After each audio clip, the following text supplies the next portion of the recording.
الكريم أما بعد فأعوذ بالله من الشيطان الرجيم بسم الله الرحمن الرحیم.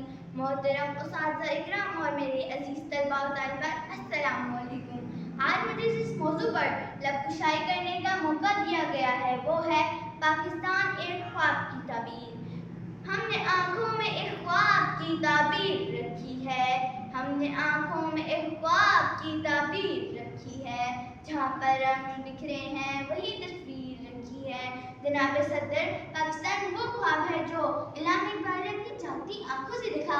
پاکستان وہ جدوجہد ہے جو قائد اعظم نے کی. پاکستان وہ محبت ہے جو سر سید احمد خان اور لیاقت علی خان نے اس قوم کے لیے دل میں بسائی.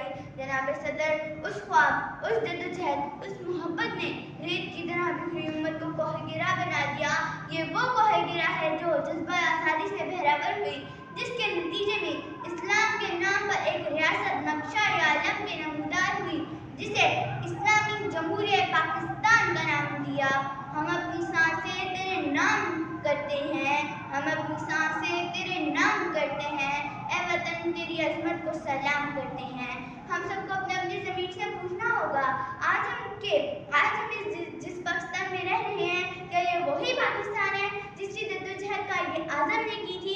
کیا یہ وہی پاکستان ہے جس کا خواب اقبال نے دیکھا تھا؟ ہم نے ان کے خوابوں اور ان کی جدوجہد کو حقیقت میں بدلنے کی کوشش کی ہے؟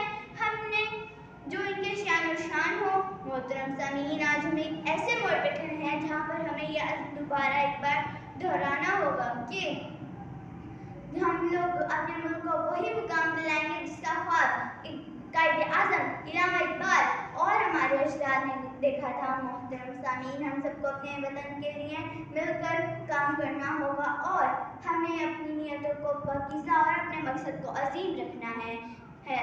افراد کے ہاتھوں میں ہے